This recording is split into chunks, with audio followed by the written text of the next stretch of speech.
Commissioner గారికి నమస్కారం. అయితే నేను గత 15 రోజులు 20 రోజుల క్రితం మన కలెక్టర్ గారికి 76వ వార్డుకు సంబంధించి ఏదైతే మేజర్ గడ్డ సుమారుగా అగనంపూర్ నుంచి శ్రీలంగనగర్ వరకు కూడా వచ్చి ప్రతి వార్డు చెప్పిన వాటర్ అంతా కూడా ఆ వార్డు నుంచి రావాలి, అది సీలో గడ్డది. దానికి సంబంధించి ఏదైతే మొత్తం పూర్తిగా సిల్ట్గా ఉందని ఆ గడ్డ మొత్తం క్లీన్ చేయమని చెప్పేసి గతంలోనే గత కౌన్సిల్లో కూడా చెప్పడం జరిగింది, గత కమిషనర్ కూడా చెప్పడం జరిగింది. మేయర్ గారిని కమిషనర్ తీసుకెళ్ళి చూపించాను. దాంట్లో ఎటువంటి చర్య తీసుకోలేదు. ఎందుకంటే మేజర్ గడ్డ అది. సుమారుగా ఆ గడ్డ పొంగితే అటు మేఘాద్రి రిజర్వాయర్ ఇప్పుడు కూడా ఫిల్ అయితే వాటర్ అంతా వదిలేస్తారు. మొత్తం అంతా కూడా రామచంద్ర నగర్, గోపాల్ రెడ్డి నగర్, భరత్ నగర్ ఈ ప్రాంతాలు ఏవైతే ఉన్నాయో కరోనా కానీ హెచ్చుకుని కూడా ముందుకు పరిస్థితుంది. దానికి సంబంధించి అటు గంగవరం పోర్టు వారు, ఇటు స్టీల్ ప్లాంట్ యాజమాన్యం ఇద్దరు కలిసి, ఎందుకంటే ప్రధాన వాడుకు వాళ్ళే, దాని ద్వారా వెళ్ళే వాటర్ కూడా ఎక్కువ ఉంది కాబట్టి దానికి కొంత అమౌంట్ వాళ్ళు భరించి ఆ గడ్డని క్లీన్ చేయగలిగితే ఆ ప్రాంతం అంతా బాగుంటుంది. గత కమిషనర్ గారు చెప్పడం జరిగింది. నేను పిలిపించి మాట్లాడితే మీకు కూడా ఫోన్ చేస్తాను చెప్పి కమిషనర్ ఫోన్ చేయలేదు. అయితే అప్పటి నుంచి కూడా గత 10 నెలల నుంచి కూడా ఒక సమావేశం జరిగింది, కౌన్సిల్ సమావేశం. అప్పుడు కూడా రావడం జరిగింది. మన కలెక్టర్ గారికి లెటర్ పట్టి ఇచ్చాను.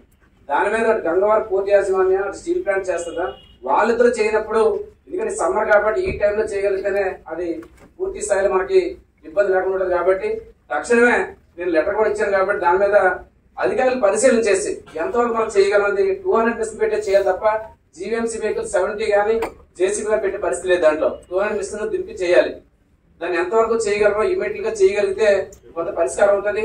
లేదనుకుంటే ఈ రెయిన్ సీజన్ లో లోతట్టు ప్రాంతం మా వార్డులో ఉన్నాయి సుమారు 11 గ్రామాలు అన్ని మునిగిపోయే పరిస్థితి కాబట్టి దాని తక్షణమే మీ ద్వారా అధికారులు చర్య తీసుకుని చెప్పి కోరుతున్నా అధ్యక్ష.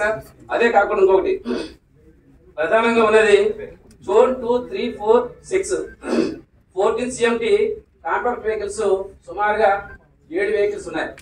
ఈ 7 వెహికల్స్ సంబంధించి మనం రిపేర్ చేసి మనం వాళ్ళకి ఇవ్వడం జరిగింది. విజయవాడ మరమ్మతు కోసం చెప్పేసి ఈ 7 వెహికల్ పంపించి ఎన్ని రోజులు అయింది, దీని పరిస్థితి ఏంటి? విజయవాడ పంపించాల్సిన అవసరం ఏంటి? దీన్ని వీటికి ఎంత ఖర్చు అవుతుంది రిపేర్కి? 2000 నుంచి 2025 వరకు, 2020 నుంచి 2025 వరకు ఈ 5 సంవత్సరాలు దీనికి ఎంత ఖర్చు పెట్టారు ఈ రిపేర్లకి? CCS vehicles, compact vehicles 7 vehicle. వీటి తాలూ వివరాలు నెక్స్ట్ మీటింగ్ అని మీరు ఇప్పించాలని కోరుతున్నాను. అదే కాకుండా బ్రిడ్జ్ అండ్ రూఫ్ మనం 7 సంవత్సరాల కోసం స్ట్రీట్ లైట్ రిపేర్ కోసం మనం ఇచ్చాం వాళ్ళకి ఇస్తూ మనం ప్రతి జోన్ లో కూడా ప్రతి వార్డు కూడా ఒక 70, 80, 100 లైట్లు మనం శాంక్షన్ చేయడం జరిగింది. వీళ్ళు చేయవలసింది పోయి మళ్ళీ వేరేగా కాంట్రాక్ట్ చేయడం జరిగింది. వాళ్ళు తీసిన లైట్లు ఇంతవరకు ఎన్ని లైట్లు మనం స్టోరేజ్ చేయగలేము? ఆ తీసిన లైట్లు ఎక్కడ ఉన్నాయి? పాత పాడైన లైట్లు వాటి పరిస్థితి ఏంటి? ఎందుకంటే కొంతమంది స్టాఫ్ కింద స్టాఫ్ అవన్నీ కూడా కలెక్ట్ చేసి అమ్మారని చెప్పి నాకు తెలిసిన విషయం. దాని నెక్స్ట్ మీటింగ్ లో నేను దాని వివరాలు ఇస్తాను. ఎట్టి పరిస్థితుల్లో కూడా ఎందుకు మనం దీంట్లో మెన్షన్ చేసిన కాంట్రాక్ట్ ఇచ్చింది ఫిలిప్స్ అని ఇచ్చాం. ఏ కాంట్రాక్టర్ మనకు ఏం సప్లై చేస్తున్నాడు? ఫిలిప్స్ లైట్ మనం సప్లై చేయట్లేదు. వేరే తక్కువ క్వాలిటీ లైట్లు, లో క్వాలిటీ కంపెనీ తీసుకొచ్చే లైట్లు ఏంటవుతుందంటే ఈ రోజు లక్షలాది రూపాయలు, కోట్లాది రూపాయలు జీవీఎంసీ ఆస్తి మనకి గడ్డిపడే పరిస్థితి. కాబట్టి దీని మీద సమగ్ర రిపోర్టు అధికారుల ద్వారా తెప్పించుకొని నెక్స్ట్ సమావేశానికి తెలియపరచాల్సిన మీ ద్వారా తక్కువ టైం ఉంది. నేను